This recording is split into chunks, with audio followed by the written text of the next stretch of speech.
Hey, what's up guys? It's James Diamond here. Welcome back to the next episode here on Sonic Academy in this video series of how to make a Psytrance track. Over the last episode we were looking at some of the melodic ideas. Apologies for the slightly longer episode, but I think it kind of needed it to really get a feel of how to create these kind of melodic sounds and the chord progressions and the plucks and all that kind of good stuff and these little vocals that we put in there. So in the next few episodes we're going to be looking at actually structuring out the song. So let's get straight to it. In typical Psytrance fashion, we are not going to start the usual way that you might do with other types of dance music, where you would start with a 32-bar kick and bass percussion intro. We are going to start with a breakdown, which is what it's very common in Psytrance tracks to do. Start with a breakdown and then kind of go into your kick and bass line from there. So what I'm going to do is I'm just going to highlight everything and I'm going to move it all the way across to here, and we can use those for later.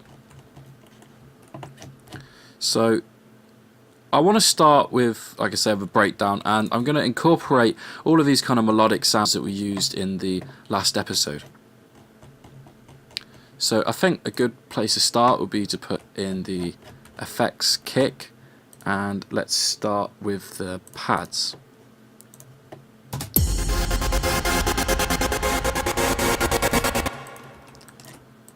That's going to be a good place to start, but I don't want these pads to be open on the filter, so I'm going to bring the filter down to start with. So I'm just going to toggle that, and then I'm going to create the automation clip. And let's put this down here.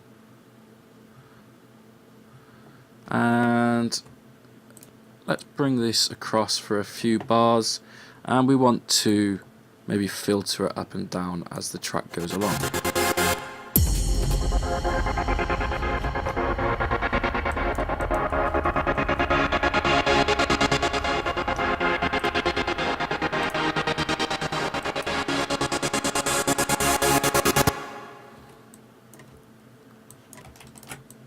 So that sounded quite cool.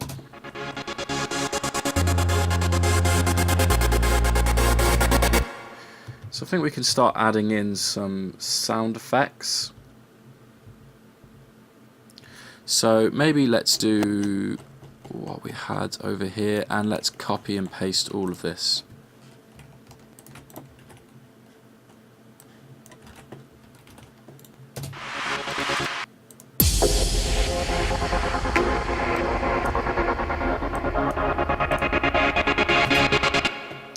Sounding quite nice. I did actually have another effects kick that we're going to put in here.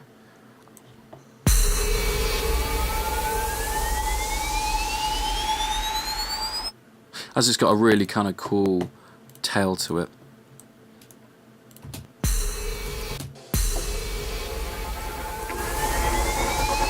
So we've already got our main effects kick. And we've got this new one, so maybe let's just take out some of the low end of this new one so it doesn't clash with the original effects kick. We'll just create a channel and let's move that across.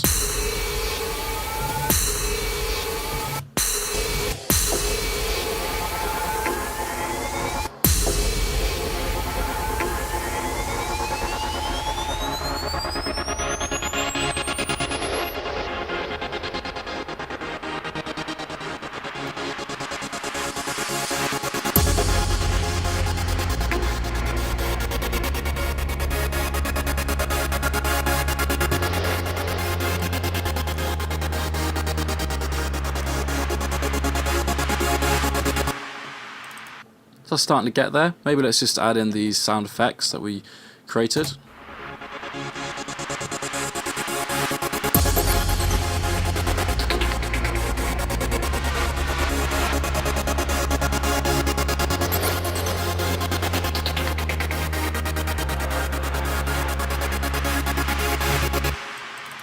I'm liking the sound of that. It's kind of building up the track quite nicely.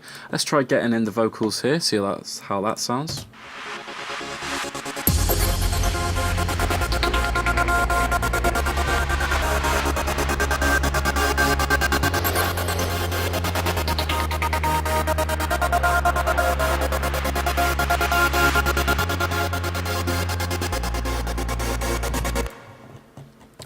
Sounded quite nice indeed. I think let's get in the effects kicks once more, and the crash and the reverse crash. I'll just give these their names.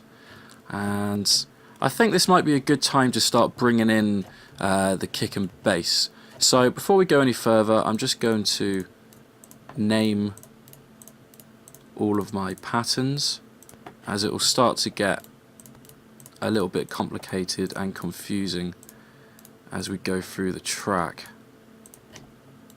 to keep an eye on exactly what's playing. Now we've got them down the left hand side, makes it a bit easier. I think what I might do actually, I might just bring the crashes down to be above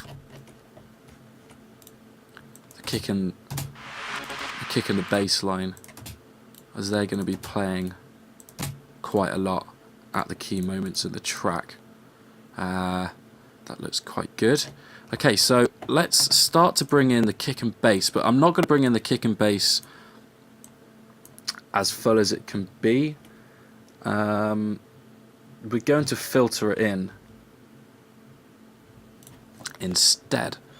So let's go onto our kick and bass bus and let's add in a filter.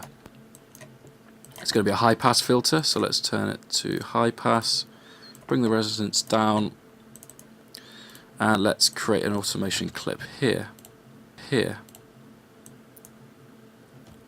I think I want to bring this all the way up to 32 bars, so at 32 bars is where the track is going to drop. So let's just have a quick listen to this.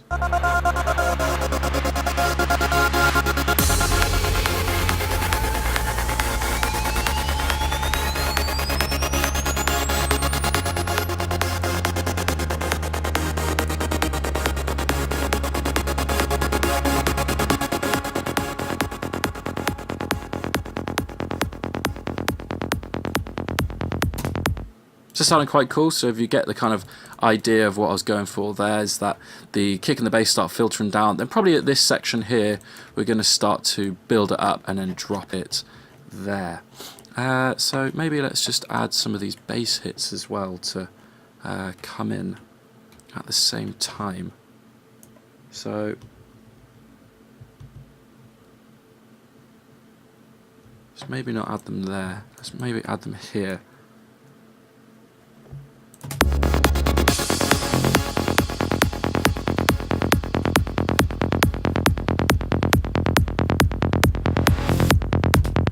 Quite cool, although we need to use the bass hit, the reverse hit that goes from the right, because this one's coming from the left.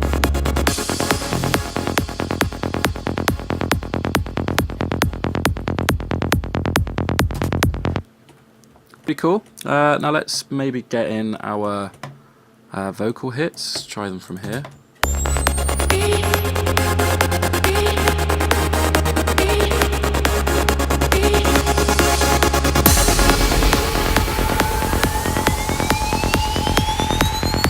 Liking the sound of that. I think let's repeat the pads so they continue all the way up to the 32 bar, and maybe let's start to bring them back down on the filter.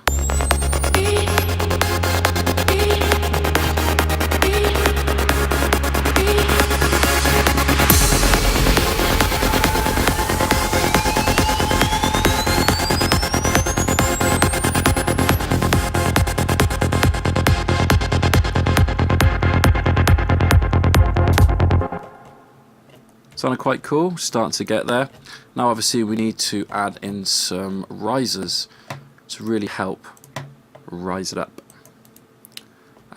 So I think I've got a couple of risers here. Yep.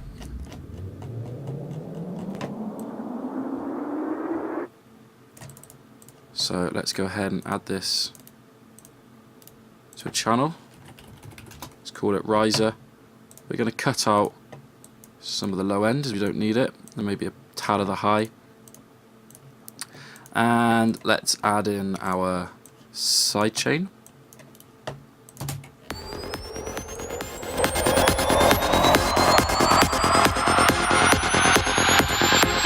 Maybe the sidechain's a bit too strong, so let's pull it back a little bit.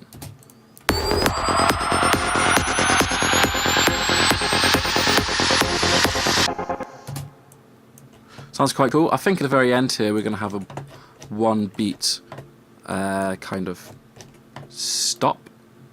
And let's go to our pads, add on a filter because they've got the reverb on, so we want to be able to stop this reverb exactly at the end here.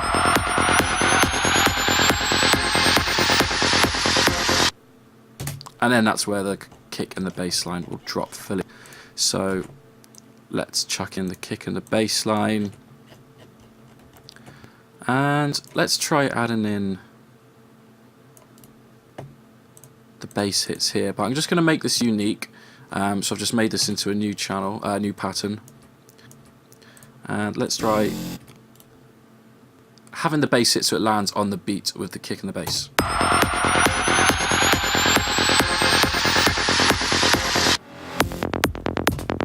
Pull the filter down back on the bass.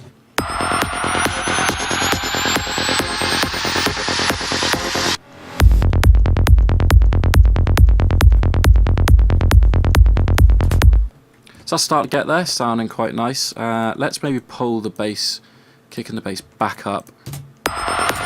This is on the filter, so this is the high pass filter on the kick of the bass bus.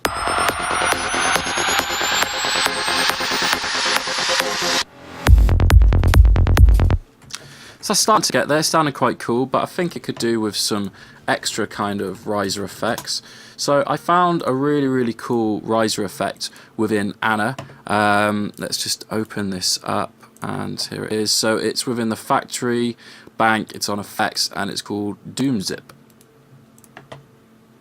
So let's go ahead and add this to a channel, and I'll just do the long note we need, and I believe it's probably be about, is it 8 bars or is it 16 bars? We just need to check. Yep, it's 8 bars. So we have a listen to this, see how this sounds.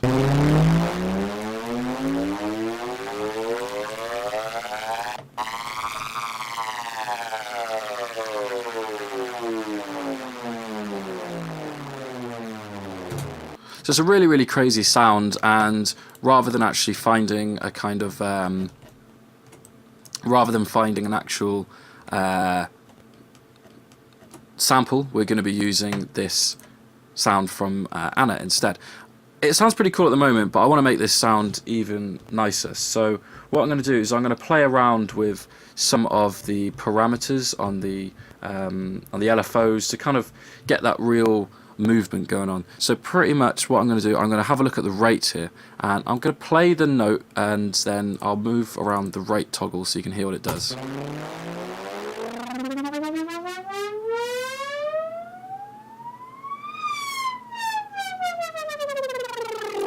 So you can hear that's working with the LFO, and it's working on the cutoff. So it's moving the cutoff up and down, and this is creating, the rate is creating how quickly it's moving the cutoff. So what we're going to do, we're just going to toggle that. We're going to toggle the rate, and then we're going to click create automation clip. In fact, let me just reload the effect here. So I think I toggled it too far. So now we've got our automation in there. So it's on 94%. So let's click 94%. And let's bring the rate of the LFO all the way down. And that should create a quite cool effect.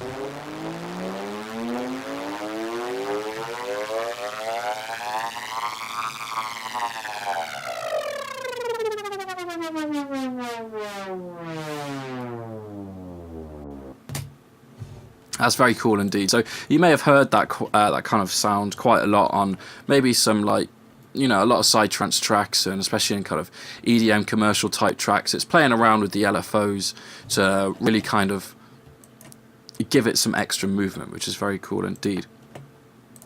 So let's have a listen how it sounds in the mix.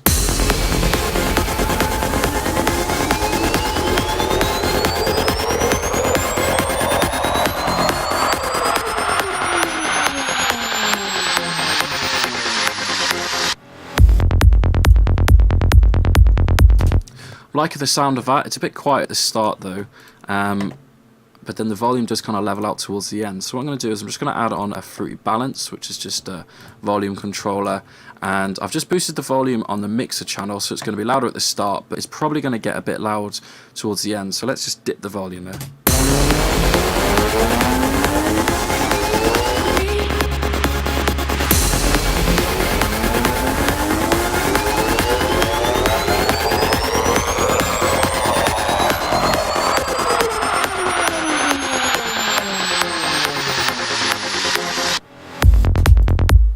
So that sounded quite nice, really kind of helps level out the volumes there. Make sure that the riser comes in as full as it can do. So I think one last thing before we end this video is we want to add one more kind of uplifting sound, like a riser sound. What we're going to do, we're going to use these vocal hits going on here. So I'm going to create a new pattern, and what I'm going to do is I'm just going to double up these vocal hits.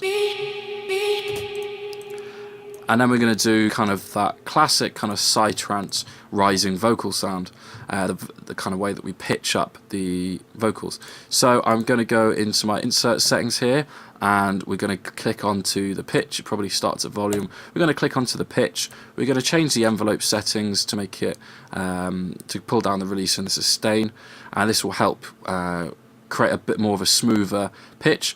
And then we've got the modulation amount here. So if I play the pattern and I'll move the modulation amount, you can hear what happens.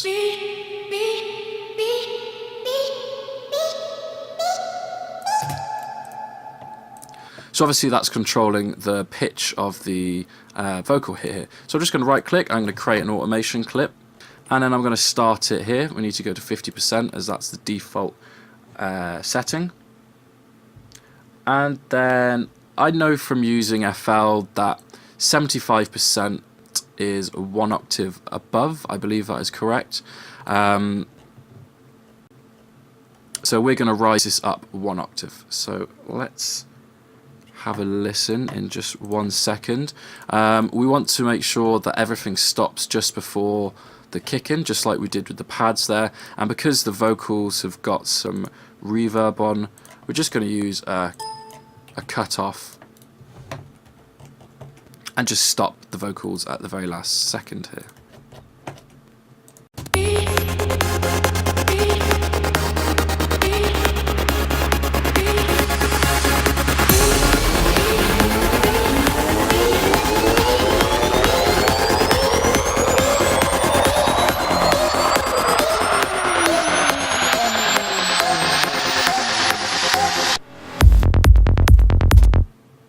So that's sounding pretty cool, really liking the sound of it so far. I think the pads are probably maybe a bit too much. I think we want to kind of bring them out a little bit more. So I'm just going to add a high pass filter on, coupled with the low pass, which is stopping at the end, and the actual cutoff on the synthesizer itself.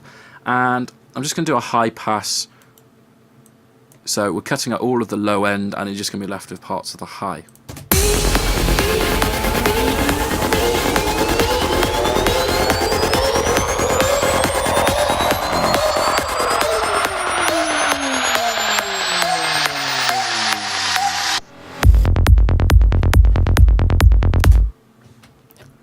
So there we go, that is sounding really cool indeed, some very nice effects. Obviously we used the melodic ideas from last episode, and then there's some just extras in there about pitching up your vocals, and I think it's all about creating that kind of cool rising effect. You know, I didn't really use this is a very kind of obscure type sounds that we used on Anna, so a rising effect, and then we used a kind of bit more of a standard, but it's kind of a tonal riser, which is pretty cool to create that kind of build and tension rise here just before the drop. So there we go, that's all we're going to do for this intro breakdown arrangement. In the next couple of episodes we're going to be looking at the actual introduction to the track, so we're going to carry on from the kick and the bass, and we're going to start to introduce all of the different sounds. So make sure you join me next time. Cheers.